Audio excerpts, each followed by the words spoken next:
Supply represents the marginal cost of production. It tells us the minimum cost of producing each unit of a good, whether it's the first unit or the millionth unit.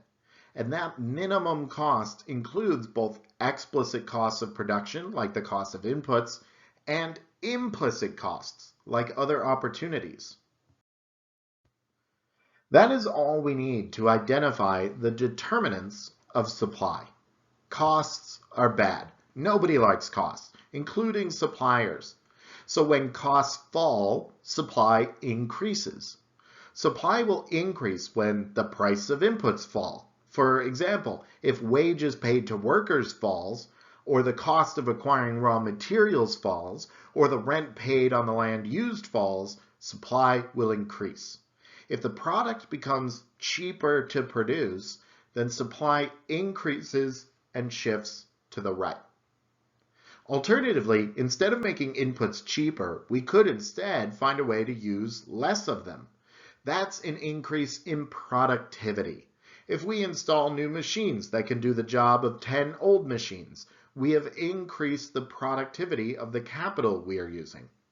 If we identify a new way of mixing our ingredients that uses fewer of them to get the same result, we have increased productivity, and supply will shift to the right. Don't forget opportunity costs, though. The supply of corn will increase if the price of soybeans falls. A lower price for soybeans means it isn't as attractive of an alternative to growing corn. More farmers will choose to grow corn, and the supply of corn will shift to the right. And then, just like the determinants of demand, we have positive expectations, less uncertainty, and more producers. When it comes to expectations, for producers, it's all about the price. If we think the price of oil is going to skyrocket next year, oil producers might want to reduce their supply now and crank it up once the price goes up. Of course, the degree to which they shift production through time depends on how much certainty they have over the future changes. Better knowledge of future conditions could alter a firm's opportunity cost and shift supply. And of course, more firms means more production at every price. Reverse any of these and you decrease supply, shifting it to the left. Let's try some examples. The price of cars increases. What happens to the supply of cars? What's that? Did I hear you say it would increase? Wrong. This is a trick question. The price of cars is the reward for producing cars, not the cost of producing them. Increasing the price does not increase the cost of production, so there's no shift. Instead, this is really a question about the law of supply. When we increase the price, we increase the quantity supplied. We move from one point on the supply curve to another point. This is just like it was with demand. A change in the price only changes the quantity, but it doesn't shift the curve. Here's another. The price of electronic components needed to produce cars increases. What happens to the supply of cars? These electronic components are an input used to make cars. And if the price of an input increases, then the cost of production is increasing. That will shift supply to the left, which is a decrease in supply.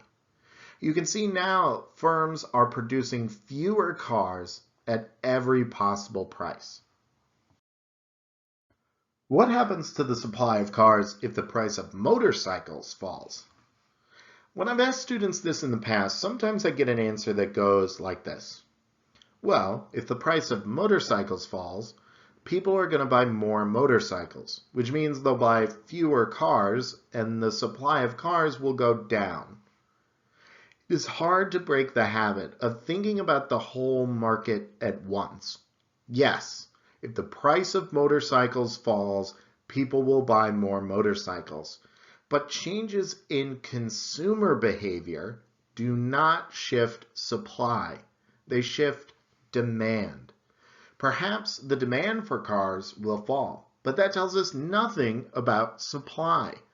Instead, we need to think about the costs of production, and that includes opportunity costs. Honda makes both motorcycles and cars. If the price of motorcycles falls, they'll have an incentive to shift some of their resources away from producing motorcycles towards producing cars. And that is just one company. A lower price earned by producing motorcycles means the opportunity cost of making cars will also go down for some car companies. And those lower opportunity costs mean the supply for cars will increase and shift to the right. What if the price of cars is expected to rise next year? What happens to the supply of cars? Didn't we do this one? A change in the price of cars doesn't shift the supply curve, right? Yes, but this isn't a change in the price, it's a change in the future price. One alternative to selling cars today is selling cars tomorrow.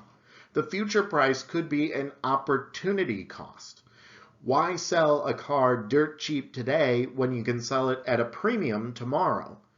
A higher future price encourages producers to hold off on current production in favor of future production. And so the current supply of cars will decrease and shift to the left. What if there was a ban on foreign-made cars that's lifted? What will happen to the supply of cars? This change doesn't impact the cost of production. It's just a change in the law, but it is allowing more producers to jump into the market. When the number of suppliers increases, that also increases supply and shifts it to the right. Okay, last one. Facebook reduces the productivity of auto workers. What happens to the supply of cars? Facebook is perhaps a distraction for these auto workers, and so a worker is getting less work done per day as a result. That means if we hire the same number of workers as before, our output will be lower than it used to be. That is the equivalent of an increase in costs. Lower productivity of any input will result in a decrease in supply, which means a shift to the left. Your key takeaway when thinking about when supply shifts is that supply represents the marginal cost of production. When marginal costs change, so does supply.